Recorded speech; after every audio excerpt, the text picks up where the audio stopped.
नमस्कार दोस्तों, मैं हूं आपका हमजुबान संजीव चौहान और इस वक्त आप सुन रहे हैं टीवी9 डिजिटल चैनल पर अपना पसंदीदा प्रोग्राम पॉडकास्ट। तारीख 28 अक्टूबर सन 2022 दिन शुक्रवार।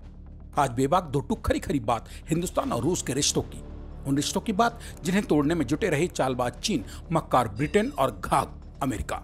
मगर रूस और भारत के बीच दुनिया की यह तमाम खुराफाती कहिए या फिर शैतानी ताकतें घुसपैठ करने में पूरी तरह नाकाम ही रहीं। सिर्फ और सिर्फ रूस व हिंदुस्तान के बीच की आपसी समझ और इन देशों की मक्कारी के चलती हिंदुस्तानी प्रधानमंत्री नरेंद्र मोदी और रूस के राष्ट्रपति व्लादिमीर पुतिन की दांत काटे की दोस्ती तो दुनिया भर में मशहूर है। पुतिन हिंदुस्तानी प्राइम मिनिस्टर नरेंद्र मोदी के निजी तौर पर भी बड़े प्रशंसक हैं।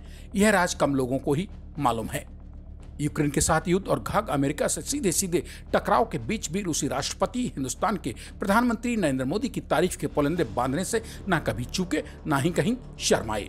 दरअसल इस सब के पीछे और असल वजह व्यक्ति विशेष मोदी नहीं है, अपितु पुतिन के दिल ज़हन पर काबिज है मोदी सरकार की विस्मयकारी विदेश नीति, जिसके सामने आज के वक्त में न केवल रूसी राष्ट्रपति ही नतमस्तक हैं, वरन मोदी की अचूक विदेश नीति का लोहा दुश्मन और दोस्त भी माने बैठे हैं।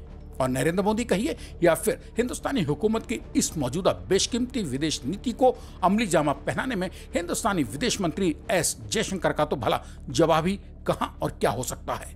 हाल ही में मॉस्को में आयोजित समारोह में व्लादिमीर पुतिन ने प्रधानमंत्री नरेंद्र मोदी के बारे में जो कुछ और जिस बेबाकी के साथ बयान किया कि वो यानी हिंदुस्तानी प्रधानमंत्री नरेंद्र मोदी उन लोगों में से एक हैं जो एक स्वतंत्र विदेश नीति को लागू करने में सक्षम हैं। नरेंद्र मोदी न केवल अपने लोगों के हितों के बारे में सोचने में सक्षम हैं, अपितु इसके लिए बिना देर किए वे कदम भी उठाते हैं। भारत पर किसी तरह के प्रतिबंध लगाने के सभी प्रयासों के बावजूद भी नरेंद्र मोदी सख्त रहे और उस दिशा में आगे बढ़ रहे हैं जिसकी भारत को सख्त जरूरत है। दरअसल यूक्रेन रूस की जंग के बीच भारत पर रूस से रिश्ता तोड़ने को लेकर अमेरिका समेत पश्चिमी देश लगातार दबाव बनाते रहे थे। इसके बाद भी मगर भारत ने झुकने के बजाय उन दबावों का खूबसूरती के साथ सामना करना मंजूर किया।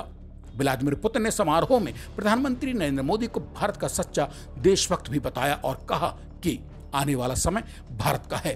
कोई भी समझ सकता है कि पश्चिमी देशों अमेरिका, चीन, पाकिस्तान से भारत के दुश्मन और इंसानी दुनिया में सबसे धूर्त कहे जाने वाले देशों के ऊपर पुतिन की इस मुंहजबानी बयानी ने किस कदर का गर्म तेल डाला होगा। समारोह में रूसी राष्ट्रपति व्लादिमीर पुतिन की बेबाकी इस बात की तस्दीक के लिए काफी थी कि भारत की ऐतिहासिक प्रगति से भी रूस और व्लादिमीर पुतिन किस कदर खुश हैं। इस मौके पर पुतिन ने हिंदुस्तान की तारीफ करते हुए भारत के 75वें साल के सफर का भी जिक्र बेबाकी से किया। पुतिन ने कहा कि पीएम नरेंद्र मोदी के नेतृत्व में हिंदुस्तान के लिए बहुत कुछ किया गया है। मोदी को सच्चा देशभक्त बताते हुए पुतिन ने मोदी के dream project make in India का जिक्र भी खुलकर किया। रूसी राष्ट्रपति ने कहा कि नरेंद्र मोदी के विचार आर्थिक और नैतिकता दोनों लिहाज से मायने रखते हैं।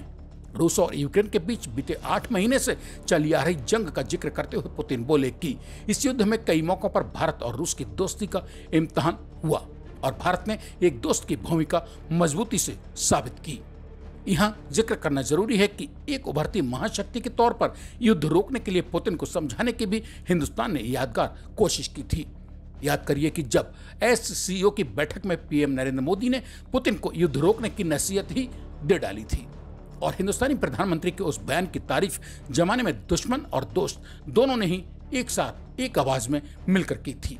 इसी के साथ अब आज मुझे यानी अपने दोस्त संजीव चौहान को दीजिए इजाजत। सोमवार रात में लौट कर आने तक कीजिए इंतजार। तब तक के लिए नमस्कार।